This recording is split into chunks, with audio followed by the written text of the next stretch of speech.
The year was 1941, and the Balkans were once again thrust into the whirlwind of empire and ambition. This was not a new story for the region. Croatia, in particular, had lived for centuries as a borderland between great powers. First the Roman Empire, then Byzantium, then the Ottomans, and later the Habsburgs. Each wave of conquest left its scars, but also shaped the resilience of its people. By the 20th century, Croatia had long been absorbed into larger political entities, its identity surviving through culture, religion, and memory. After the First World War, it had been bound into the newly created kingdom of Serbs, Croats, and Slovenes, a fragile experiment in unity that, by the late 1930s, was already collapsing under its own contradictions.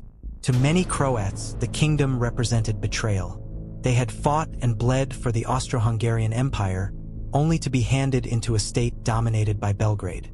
Serbs held most positions of power in the military, the administration, and the monarchy. For Croats, Slovenes, and others, Yugoslavia often felt less like a union and more like domination. Political tensions simmered, with Croatian leaders demanding greater autonomy, sometimes flirting with dreams of full independence. Meanwhile, Europe was unraveling. Hitler's Germany had devoured Austria, Czechoslovakia, and Poland. Mussolini's Italy eyed the Adriatic hungrily, imagining Dalmatia as part of a revived Roman Mare Nostrum. The Balkans stood between the Axis and their conquest of Greece. Control of Yugoslavia was no longer just a question of influence, it was a question of survival. Yugoslavia's rulers attempted to walk a dangerous tightrope. They feared both Germany and Italy, but also distrusted Britain and France, who seemed distant and unable to defend the Balkans. By March 1941, under immense pressure, the Yugoslav government signed the Tripartite Pact, formally aligning itself with the Axis. For Prime Minister Cvetković and his cabinet, it seemed the only way to avoid destruction. But the move set fire to an already fragile state. Belgrade exploded in outrage. Tens of thousands poured into the streets, chanting against Hitler and demanding resistance. Better war than the pact, better grave than slave, became the rallying cry. The Serbian-dominated army, sensing popular anger, launched a coup d'état. Young King Peter II was placed on the throne. In London, Winston Churchill celebrated the move as a victory. Yugoslavia had seemingly defied the Reich. But Hitler saw it differently. He was furious. In his eyes, this small Balkan kingdom had humiliated him and endangered his plans for the invasion of Greece. He would not forgive. On April 6, 1941, he gave the order. Yugoslavia would be crushed, not merely defeated but erased. The Luftwaffe unleashed Operation Punishment. Belgrade was pounded with wave after wave of bombs. Entire neighborhoods were flattened, tens of thousands killed in days. Witnesses spoke of the sky turning black with smoke, of streets littered with rubble and corpses. While Belgrade burned, German, Italian, Hungarian, and Bulgarian troops swept across the borders. Yugoslavia's army was large on paper but rotten in reality. Poorly equipped, lacking modern tanks and aircraft, and fractured by ethnic divisions, it collapsed almost instantly. In some areas, Croats and Slovenes surrendered quickly, unwilling to fight for what they saw as a Serbian kingdom. In others, resistance was heroic but hopeless. By April 17th, after just 11 days of war, Yugoslavia capitulated.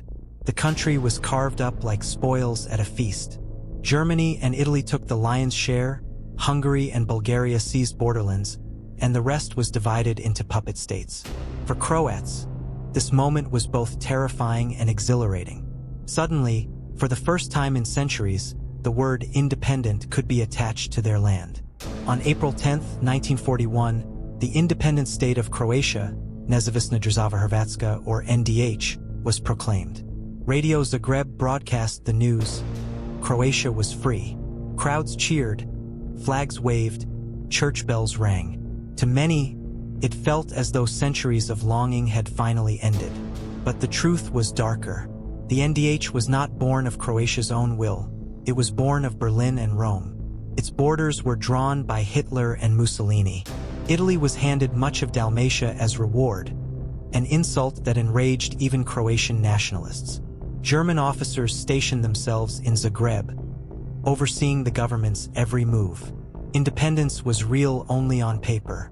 In practice, Croatia had become a puppet state, its fate tied to the Axis war machine. At the head of this new state stood the Ustaša movement, led by Ante Pavelić. For years, Pavelić had lived in exile in Italy, dreaming of a fascist Croatia. He had built the Ustaša as a small but fanatical movement, trained and armed with Mussolini's support. Now, with Hitler's approval, Pavelić returned to Zagreb as Poglavnik, leader of the nation. His arrival was met with pomp and ceremony.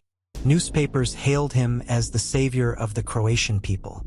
Priests spoke of divine providence. The streets filled with parades of Ustaša troops in black uniforms, marching beneath banners emblazoned with the Croatian checkerboard. For many Croats disillusioned with Yugoslavia, Pavelić seemed to embody long-denied independence. Yet, behind the celebrations, the machinery of terror was already being built. Pavelic's ideology was rooted not only in nationalism but in extremism. He promised loyalty to Hitler and Mussolini, and in return he was given authority to reshape Croatia. The Ustaša declared Serbs, Jews, and Roma as enemies of the state. Lists were drawn, orders were given, villages were soon to be terrorized, camps were already being planned. Independence had come wrapped in the flag of fascism. Ordinary Croats were caught in a paradox. On one hand, they had dreamed of breaking free from Belgrade's dominance, of reclaiming a national destiny. On the other hand, many quickly realized that this so-called independence came at the cost of their humanity. Within weeks, whispers of atrocities began to spread. Some Croats recoiled, horrified by the brutality. Others, swept by propaganda, convinced themselves it was necessary. In the spring of 1941, however, much of the population still saw only the triumph. Farmers in the countryside toasted to the new state. Citizens in Zagreb decorated their windows with flags. Soldiers of the Ustaša paraded proudly. Yet the shadow of German officers loomed over every scene. The NDH was not a free nation, it was a stage set for the Axis, and its leader, Pavelić, was more actor than king. And so the story of Croatia in World War II began, not with liberation but with illusion. Independence was proclaimed, but true freedom was absent. A puppet state, cloaked in nationalism, was born in fire and destruction. Promised rebirth but would soon descend into terror. For the people of Croatia, 1941 was the dawn of one of the darkest chapters in their history. A chapter that would stain memory and politics for generations to come.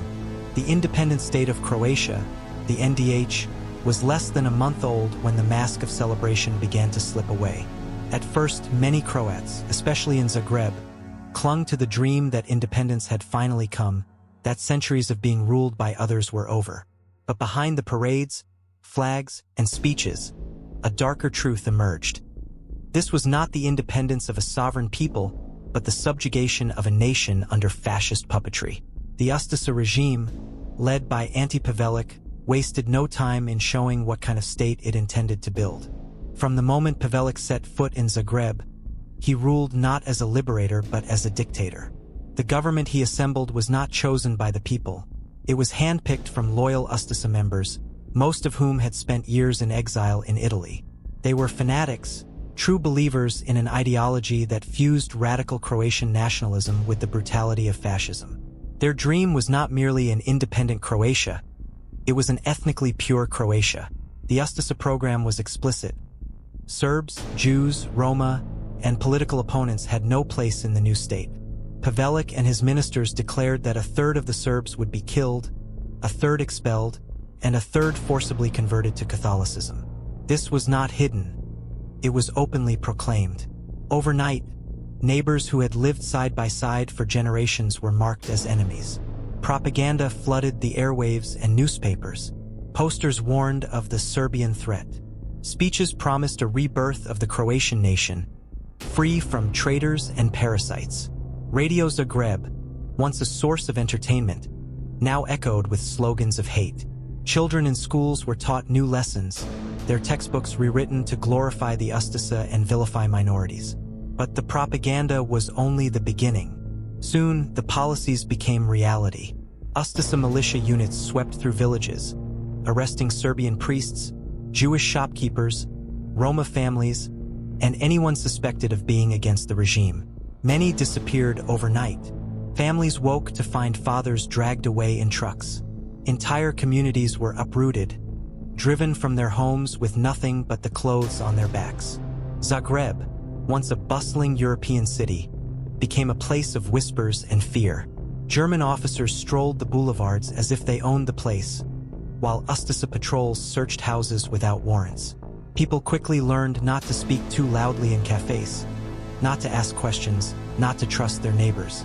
The NDH was a country where silence became a survival tactic. By the summer of 1941, the regime established its first concentration camps. The most infamous would be Jasenovac, a sprawling complex along the Sava River, soon to become one of the deadliest killing grounds in Europe. But even before Jasenovac's full machinery of death was in place, smaller camps and prisons filled with detainees. Some were starved, others beaten, many executed without trial. The brutality shocked even seasoned German officers, who sometimes reported back to Berlin that the Ustaša methods were excessively cruel. The Ustaša prided themselves on this cruelty. To them, terror was not a byproduct. It was the very foundation of their rule. They believed that only through fear and violence could their vision of a new Croatia be realized. Villages were burned, churches desecrated, and bodies left hanging as warnings. In some cases, Ustaša units carried out massacres with chilling ritualism, turning murder into public spectacles designed to instill terror. And yet, even within Croatia, not everyone celebrated or accepted this regime. Many ordinary Croats recoiled in horror at what was happening in their name. Priests, intellectuals, and even some politicians spoke out quietly, though most were silenced swiftly. The Catholic Church itself was caught in a dangerous dance. While some clergy supported Pavelić, others condemned the violence. Bishop Elijah Stepinac, the Archbishop of Zagreb, found himself walking a fine line, trying to protect his flock while navigating a regime that demanded loyalty. At the same time, resistance began to stir. The brutality of the Ustaša did not only terrify the Serbs, Jews, and Roma. It also fueled their determination to fight back.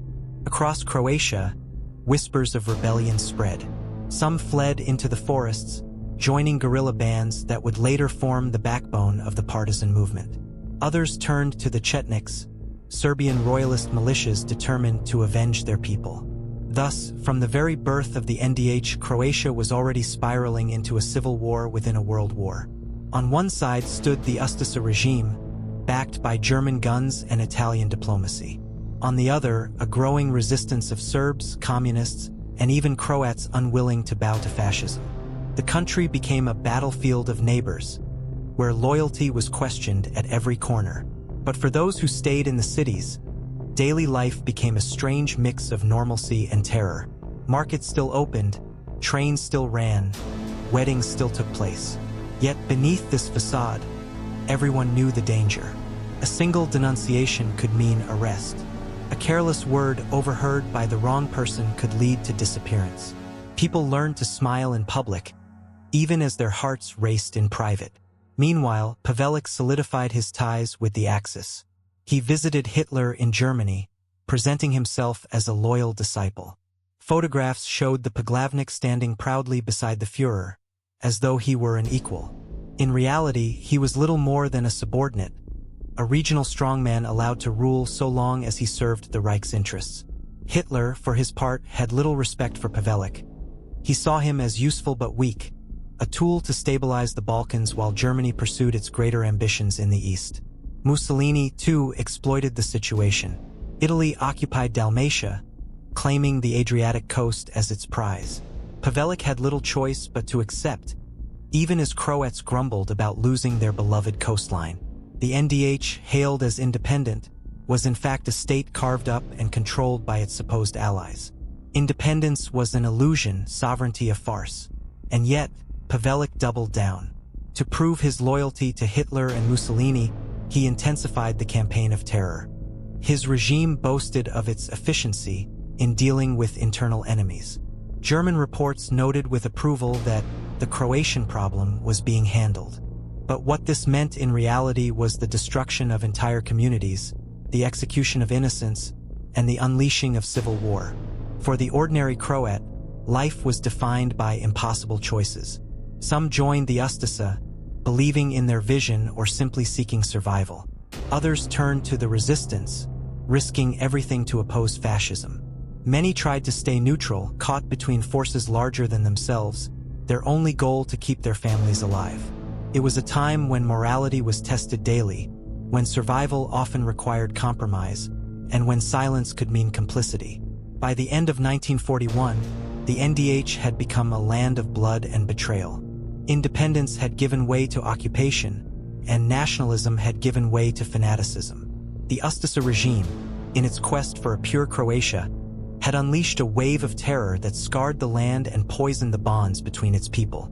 But in the shadows, resistance was growing. In the mountains and forests, in secret meetings and whispered conversations, Croats, Serbs, and others began to unite against a common enemy. The Ustasa believed they had crushed opposition, but they had only planted the seeds of rebellion. The NDH, though powerful on paper, had already lit the fires of its own destruction. And so, the second act of Croatia's World War II story unfolded, not in triumph or unity, but in fear and fracture. The puppet state stood tall in its ceremonies and parades, but its foundations were built on terror, its leaders chained to Berlin and Rome. For the people living under its rule, the daily question was not one of ideology, but of survival. Who could be trusted? Where was it safe to speak? And how long before the knock came at the door? The dream of independence had become a nightmare, and the nightmare was only just beginning. By the winter of 1941, the independent state of Croatia, propped up by Nazi Germany and fascist Italy, was already crumbling under the weight of its own brutality. What Ante Pavelic and the Ustasa saw as strength was, in fact, the seed of destruction. For every village burned, for every massacre committed, more men and women fled into the forests, taking up arms. The NDH had created its own enemies, and those enemies would not remain silent. The landscape of Croatia, with its rugged mountains, deep forests, and isolated valleys, became the perfect stage for guerrilla warfare. Here, in the shadows of the land, resistance took form. At first, it was small and fragmented, fleeing Serbian villagers banding together for protection, communists organizing clandestine cells, deserters from the Ustasa army refusing to fight for a puppet state. But soon, these scattered groups began to coalesce into something larger, a people's army. The most formidable force to emerge was the partisan movement, led by a man whose name would one day be etched into history, Josip Broz Tito. At the time, few outside communist circles had heard of him. But Tito, a man of quiet determination and extraordinary organizational skill, understood something that others did not. The only way to resist fascism in the Balkans was to unite, not divide. Unlike the Chetniks, Serbian royalists who fought primarily for their own ethnic survival, the partisans welcomed Croats, Serbs, Bosniaks, Jews, and anyone willing to take up arms against the occupiers. It was this inclusivity that gave the partisans strength. In the forests of Croatia, men and women from different backgrounds, once neighbors torn apart by Ustasa propaganda, found common cause again. They fought not for the old empires or the broken promises of nationalism, but for survival and liberation. The Ustasa regime, however, was determined to stamp them out. Brutal campaigns were launched into the countryside, entire villages raised on suspicion of aiding the resistance. Yet these heavy-handed tactics only drove more people into the arms of the partisans. German intelligence reports began to note with alarm the rapid growth of guerrilla fighters. By late 1942, the partisan movement was no longer a nuisance, it was a real threat. But the partisans were not the only resistance in Croatia. The Chetniks, led by Draza Mihailovic and other Serbian commanders, also operated in the region. At first, they shared a common enemy in the Axis and Ustasa, but soon divisions emerged. The Chetniks, rooted in Serbian royalist ideals, were deeply suspicious of Croats and communists alike. Many refused to cooperate with Tito's partisans. Worse still, some Chetnik units began striking deals with the Italians and Germans, preferring to fight communists rather than fascists. In Croatia, this rivalry turned the countryside into a patchwork of shifting alliances, betrayals, and sudden violence. For civilians, it was a nightmare. On one side, the Ustaša demanded loyalty to their state, threatening death to anyone suspected of aiding rebels. On another, the partisans called for solidarity against fascism, but helping them meant risking brutal reprisals. The Chetniks, too, demanded food, shelter, and recruits, often punishing Croats for the crimes of the Ustaša. In some villages, people found themselves feeding all three forces in the same month, desperate just to survive. Amid this chaos, Tito proved a master strategist. He moved partisan headquarters constantly, never allowing the Axis to pin him down. He created mobile brigades capable of striking fast, ambushing convoys, and then vanishing into the hills. His fighters carried few supplies, relying on sympathetic villagers for food and shelter. They sang songs to keep morale high, transforming the struggle into something larger than war. A movement, almost a faith that liberation was possible. The Germans, recognizing the growing danger, launched massive offensives against the partisans in Croatia and Bosnia.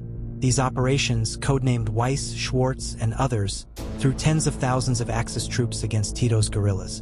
In 1943 alone, several major offensives nearly annihilated the partisans. One of the most famous, the Battle of the Neretva, saw Tito's forces trapped between rivers and enemy divisions. Yet through daring tactics and sheer willpower, they escaped. Such battles cemented the partisans' legend, proving that they could not only survive but win against overwhelming odds. The Ustaša, meanwhile, grew increasingly desperate. Their militias, notorious for brutality, struggled against seasoned guerrillas who knew the terrain. Pavelić leaned ever more heavily on German support, effectively surrendering Croatia's sovereignty entirely. German officers began commanding joint operations, while Ustaša units became little more than auxiliaries to the Wehrmacht.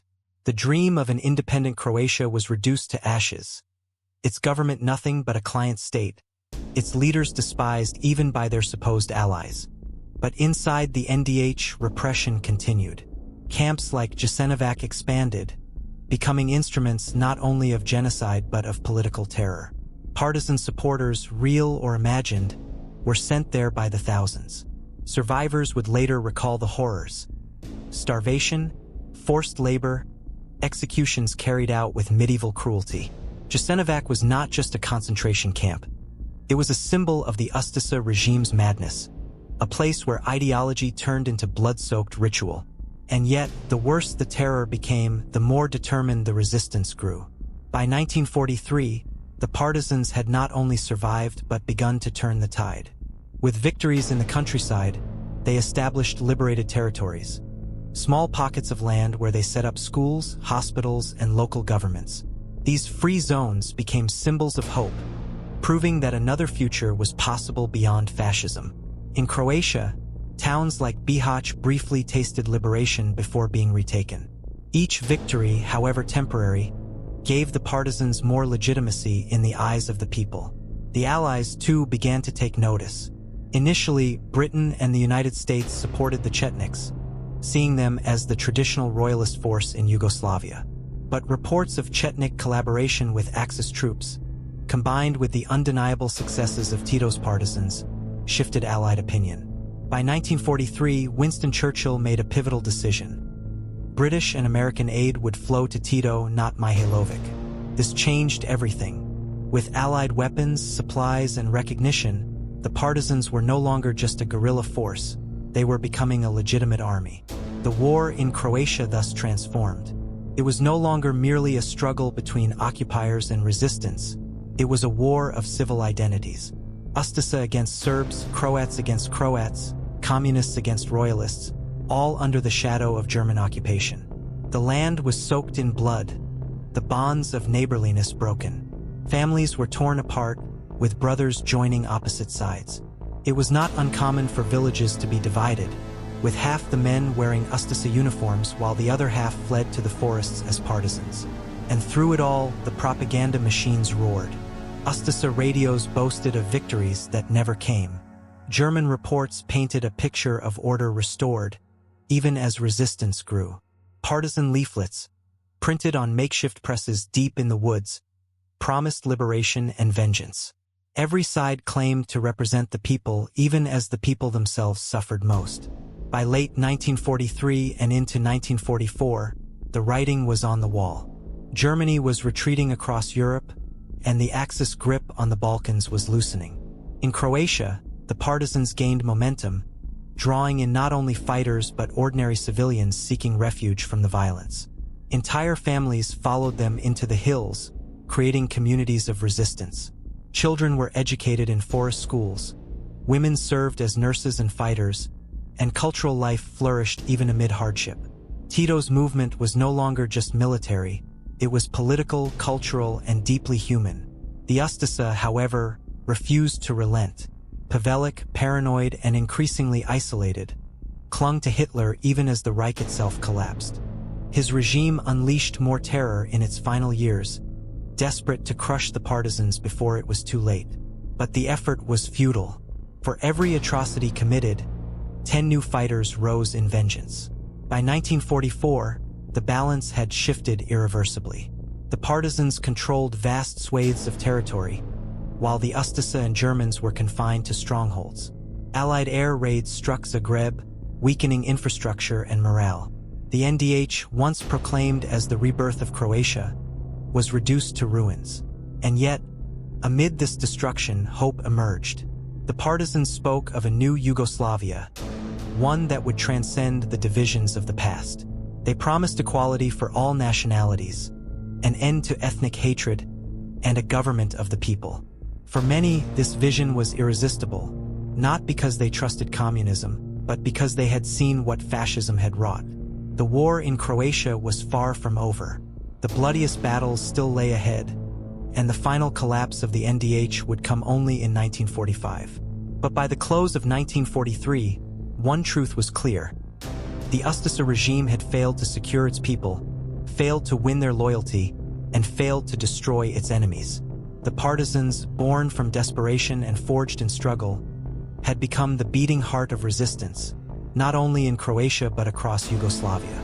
And so, the nightmare of occupation and collaboration was met with defiance, courage, and sacrifice. The fields of Croatia had become graves, but they had also become the birthplace of a new movement, one that would shape the destiny of the Balkans for decades to come. By early 1944, the independent state of Croatia, NDH, was a state in name only. What had once been announced with pomp and triumph, flags waving in Zagreb, proclamations of independence, promises of a reborn Croatia, had collapsed into a nightmare of fear, division, and bloodshed. The Ustasa regime, once confident in Hitler's invincibility, now clung desperately to a Reich that was crumbling on every front. The signs of decline were everywhere. The German Wehrmacht, once an unstoppable juggernaut, was retreating in the east after catastrophic defeats at Stalingrad and Kursk. Italy, Croatia's other patron, had surrendered in 1943, switching sides to the Allies. For Pavelić and his government, this was a disaster. Dalmatian coastal regions once promised to Mussolini were now contested ground, as German troops rushed in to fill the vacuum left by Italy's collapse. The Adriatic coast became a battleground, with partisans seizing opportunities to strike while Axis forces reorganized. The partisans, meanwhile, had grown from ragtag guerrillas into a formidable army. By 1944, Tito commanded hundreds of thousands of fighters, organized into divisions and corps. They wore uniforms, carried Allied-supplied weapons, and even operated tanks and artillery. More importantly, they held liberated territories across Croatia, Bosnia, and beyond. Villages in these zones flew the Red Star, while makeshift governments provided schools, hospitals, and administration. To many civilians, the partisans offered stability where the Ustasa had given only chaos. The psychological tide had turned as well.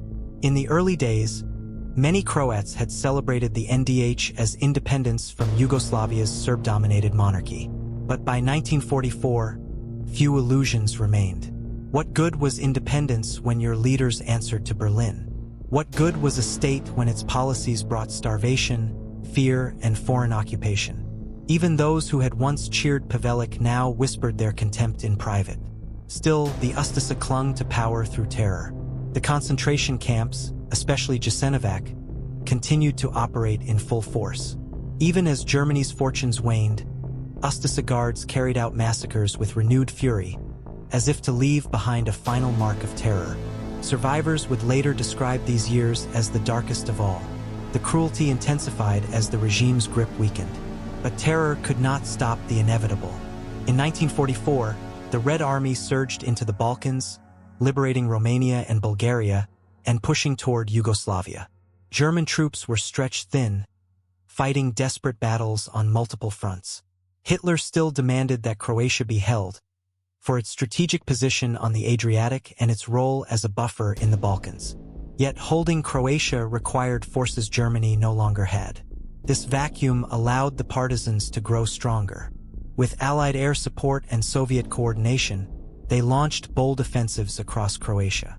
Battles erupted in Slavonia, Dalmatia, and central Bosnia, where partisans drove Axis forces from key towns. Each victory tightened the noose around Zagreb, the heart of the puppet state. The Chetniks, meanwhile, had largely collapsed as a credible force.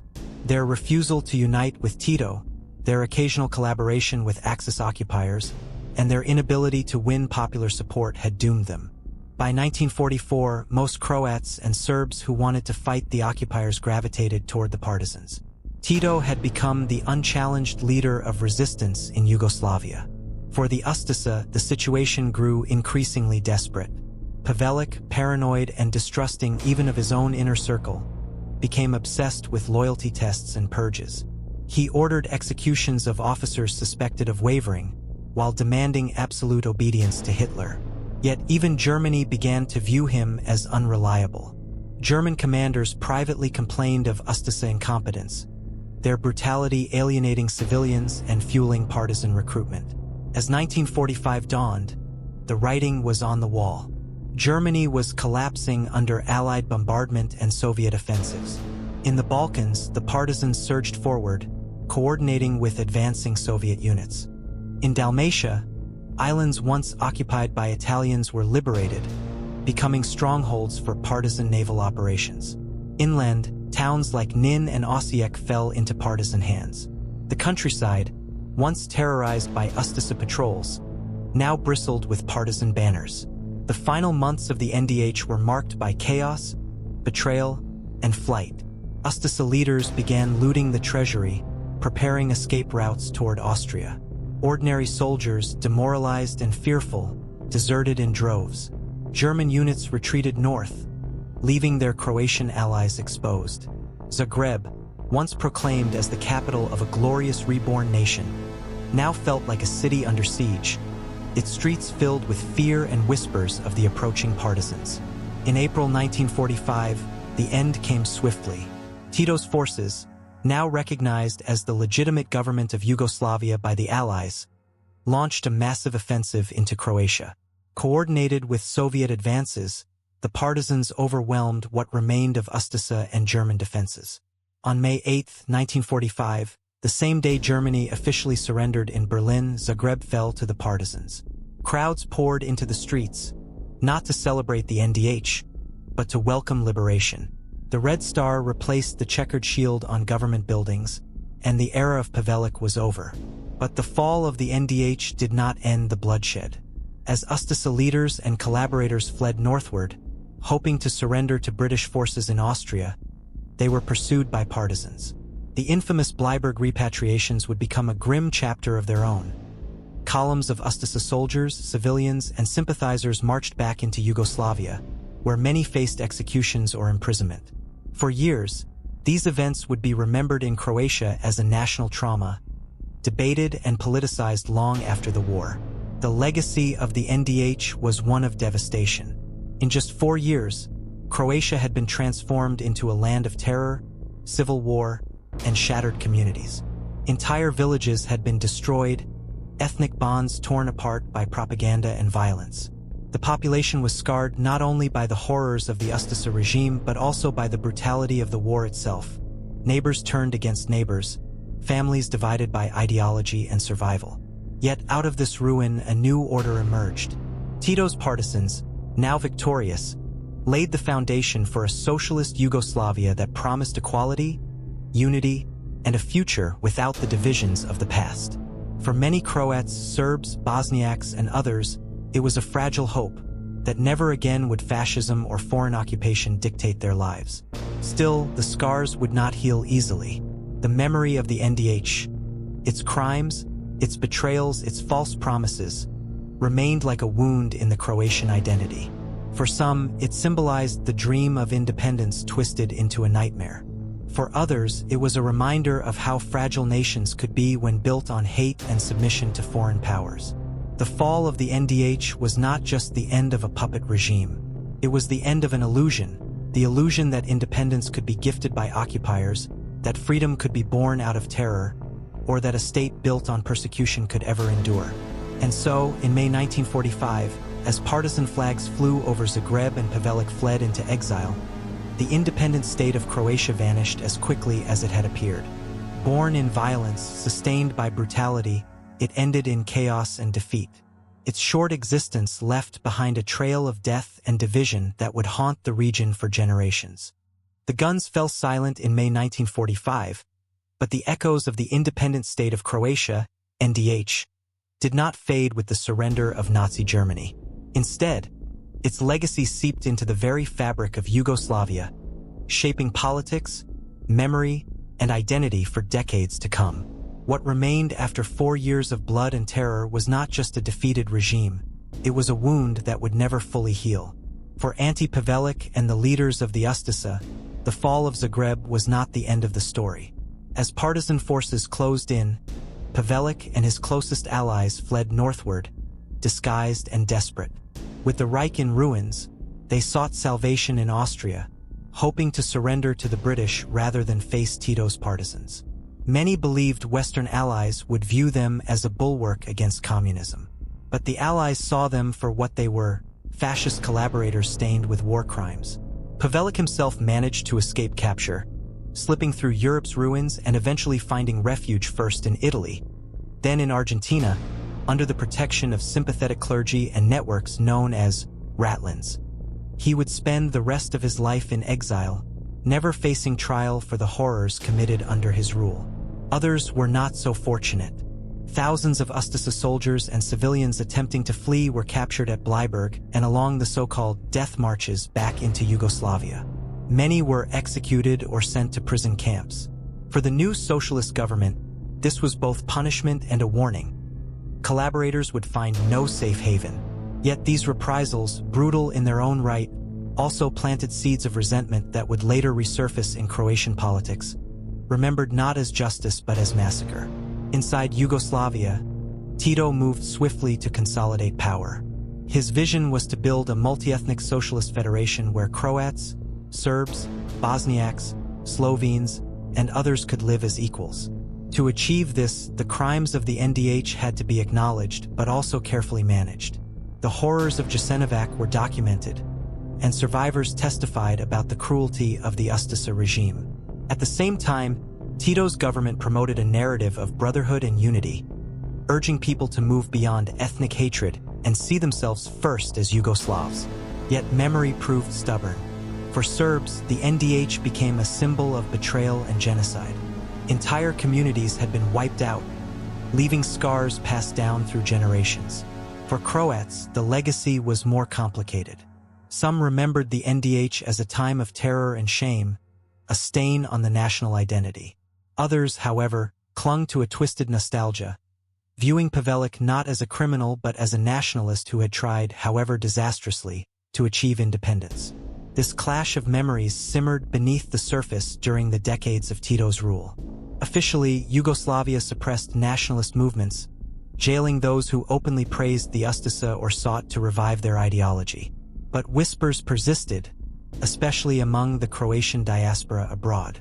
In Argentina, Canada, and Australia, Ustaša exiles published propaganda, raised funds, and maintained a mythology of the NDH as a lost homeland. Some even carried out acts of terrorism against Yugoslav targets, hoping to reignite their cause. Meanwhile, in Croatia itself, silence often replaced open debate. Families who had lost loved ones at Jasenovac carried their grief quietly, while others who had relatives among the Ustasa feared to speak of them at all. The memory of Bleiburg became a forbidden subject, discussed in hushed tones but never publicly acknowledged. It was as if the NDH had left behind ghosts that no one dared to confront directly. The shadow of the NDH returned with force after Tito's death in 1980 and the subsequent unraveling of Yugoslavia. As old tensions resurfaced, nationalist leaders on all sides reached for history as a weapon. Serbian propaganda resurrected the horrors of Jasenovac, warning that independent Croatia would once again embrace fascism. Croatian nationalists, in turn, revived the memory of Bleiburg, portraying Croats as victims of communist reprisals. In this battle of memories, the NDH was not just a past regime, it became a symbol wielded in the wars of the 1990s. During the Croatian War of Independence, 1991 to 1995, accusations of Ustasa resurfaced in propaganda, used by Serbian leaders to delegitimize Croatian aspirations for sovereignty. At the same time, some fringe Croatian groups adopted Ustasa symbols, songs, and slogans, complicating the effort to distance modern Croatia from its wartime past. To outsiders, it appeared as if the ghost of Pavelić still haunted the Balkans, decades after his death. But what does the NDH mean today? For historians, it is a cautionary tale of how fascism can exploit nationalism, turning legitimate aspirations for independence into a machinery of oppression and genocide. For survivors and their descendants, it is a source of unending grief. For Croats wrestling with their national identity, it remains a deeply uncomfortable chapter, a moment when independence was achieved not through freedom, but through subjugation to Hitler. And perhaps that is the most enduring lesson. The independent state of Croatia was, at its core, never truly independent. It was born not from the will of the people, but from the ambitions of foreign occupiers and the brutality of a small clique of extremists. Its very existence depended on the strength of Nazi Germany, and when the Reich crumbled, so too did Pavelić's dream. Independence granted by outsiders is no independence at all. Yet the story does not end only in darkness. Out of the ruins of the NDH, a new Yugoslavia emerged, imperfect, authoritarian in its own ways, but determined to build bridges where fascism had sown hatred. For decades, Croats and Serbs, Bosniaks and Slovenes, Macedonians and Montenegrins lived together under a fragile but real experiment in unity. That it eventually collapsed is another tragedy of Balkan history. But for a generation, the shadow of the NDH served as a reminder of what happens when hate is allowed to rule. Today, in Croatia, the NDH remains a subject of controversy and debate. Monuments to its victims stand at Jasenovac and other sites, reminding visitors of the horrors unleashed in just 4 years. Each year, commemorations draw survivors, descendants, politicians, and scholars, all struggling to balance remembrance with reconciliation. At the same time, far-right groups still attempt to rehabilitate Ustasa symbols, sparking outrage and reigniting old wounds. The battle over memory continues, long after the last witness has passed away. Perhaps the most haunting image of the NDH is its speed. In just a few years, a state was born, unleashed a reign of terror, and collapsed in fire. Its rise and fall were as swift as they were brutal, and yet, its consequences linger across generations. It shows how quickly hate can metastasize when tied to ideology and power, and how long it takes for societies to heal from such wounds. As we look back on the independent state of Croatia, we are left with questions more than answers. What makes a nation truly free? Can independence ever justify oppression? And how should societies remember their darkest chapters? By silence, by myth, or by confronting them head-on? In the end, the NDH was not only a tragedy of Croatia but a tragedy of humanity. It revealed how fragile civilization can be, how easily nationalism can be twisted, and how the dream of freedom can be corrupted by tyranny. It stands as a warning, one that should never be forgotten, because history has a cruel way of repeating itself when its lessons go unlearned. If this story shocked you, remember, it is not just about the past. The rise and fall of the NDH reminds us how fragile nations can be when built on hate instead of hope. If you want more untold stories of history's darkest secrets, subscribe to the channel, share this video, and let me know in the comments. Do you think nations should always confront their darkest chapters? Or is silence sometimes necessary to move forward?